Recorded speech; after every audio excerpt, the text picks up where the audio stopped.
A manera de introducción de esta clase, vamos a contarte esta historia de por qué se le denomina la potencia haciendo uso de estas dos letras. Todo se remonta cuando el señor James Watt midió que un buen caballo de trabajo inglés podía levantar hasta 550 libras a un pie cada segundo. A eso le llamó HP, que son las siglas en inglés de horsepower. Luego comparó el trabajo que podía hacer el motor de vapor que él había construido con esta medición para que su cliente pudiera tener una idea de lo que podía obtener si compraba su motor. Es por eso de que representamos la potencia nominal de un motor como caballos fuerza, haciendo uso de estas dos letras, HP. La potencia nominal que aparece en la placa del motor representa la potencia disponible en el eje del motor cuando éste está cargado al torque nominal a la velocidad nominal. NEMA ha establecido clasificaciones estándares de potencia en HP desde fracciones hasta cientos de HP. Cuando una aplicación requiera cierta potencia y esta potencia caiga entre los dos valores estándares, se utilizará el mayor inmediato. Esto añade un margen de seguridad que reduce el aumento de temperatura que el motor alcanzará durante su operación y de esta manera extender la vida útil del motor. La letra de diseño, que no debe ser confundida con la letra código de rotor bloqueado, la letra de diseño define las características de par y corriente del motor. A las letras se le asignan las categorías definidas. La mayoría de los motores son diseño B, aunque el estándar también define los diseños A, C y D. Los títulos comunes en las placas de identificación incluyen en español DS, diseño NEMA y diseño. En el motor del ejemplo, la descripción que aparece es design, que es la palabra en inglés. Aquí podemos ver lo que son las curvas par velocidad para cada una de las letras de los motores diseño. En el eje de la Y podemos ver el porcentaje de par en la carga y en el eje de las X el porcentaje de velocidad síncrona. ¿Cómo se interpreta este gráfico? Cuando el motor arranca, el motor tiene una velocidad cero porque está detenido. Al valor cero le corresponden estos valores disponibles de par al arranque del motor. Como podemos ver en la gráfica, la curva de clase D tiene el mayor par durante el arranque, mientras que la clase B es el motor con menos par durante un arranque.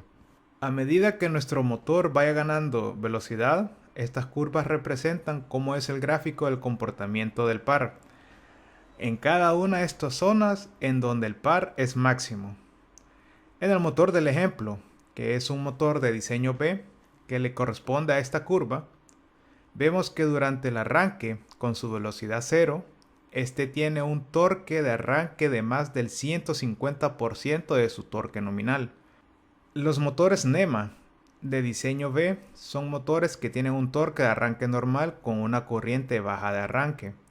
Estos son los motores que más utilizados son ampliamente debido a que su torque de arranque es muy utilizado en máquinas industriales y las corrientes de rotor bloqueado son aceptables para la mayoría de las instalaciones eléctricas.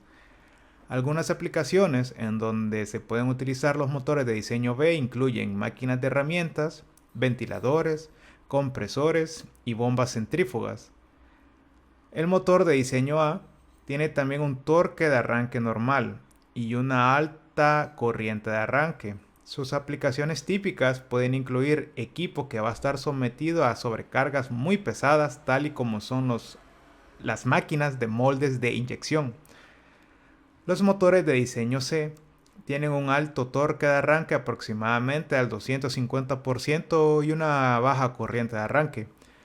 Estos son especialmente utilizados para arrancar cargas muy pesadas y como son compresores reciprocantes, los pulverizadores y las crusher de carbón, así también como ciertas bombas de desplazamiento positivo. Los motores de diseño D son motores que tienen un alto torque de arranque y baja corriente de arranque, pero tienen un alto deslizamiento cuando están sin cargas. El motor opera con muy poco deslizamiento cuando la carga pico es aplicada al motor. El deslizamiento del motor aumenta apreciablemente y esto permite que la unidad absorba la energía. Esto reduce los picos de potencia que debería de suministrar el sistema eléctrico, resultando en demandas o consumos de potencia más uniforme. Estos motores pueden ser aplicados en máquinas de baja velocidad como ser las prensas o también para ser utilizados en grúas. Entonces, vamos a tener las siguientes definiciones importantes. Definimos el par o torque como la fuerza de torsión ejercida por el eje de un motor.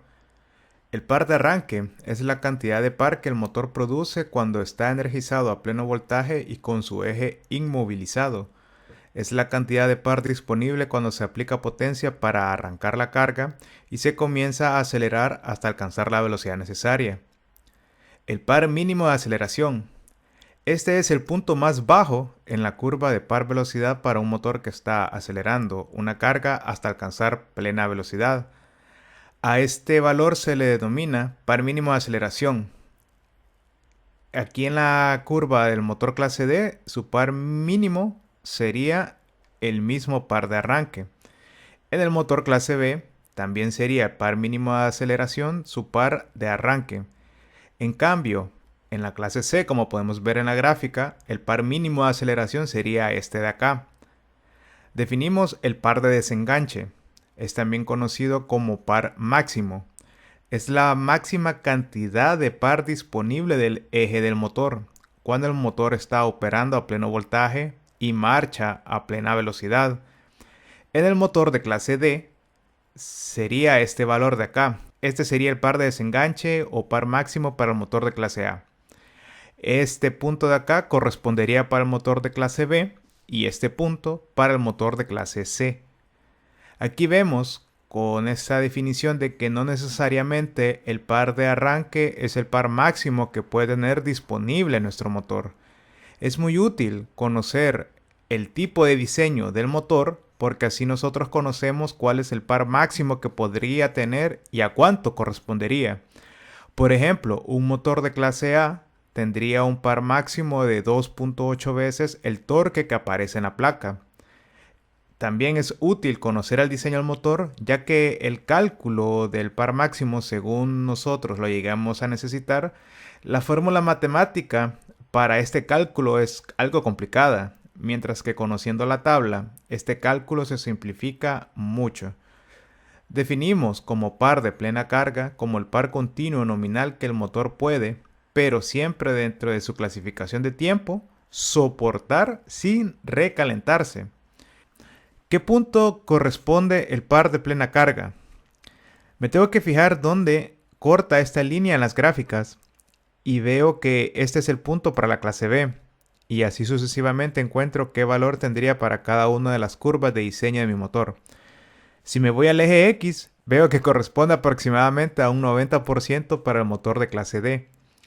Un 90% de la velocidad síncrona le corresponde a su par de plena carga, mientras que para el motor de clase B sería el porcentaje de plena carga estaría disponible para una velocidad en el motor de un 95 o 98%. Y bueno, recordábamos en la clase anterior de que la diferencia entre la velocidad síncrona y la velocidad que trabaja el motor se le conoce como deslizamiento, que es un concepto útil para el arranque y control de motores, pero que este concepto que es importante no lo vamos a ver en nuestro curso, ya que no vamos a lidiar con métodos de arranque y control de motores. Y sí, en esta clase hemos aprendido bastante teoría y no quiero que se alargue más el video, entonces lo dejamos acá y continuamos con el curso.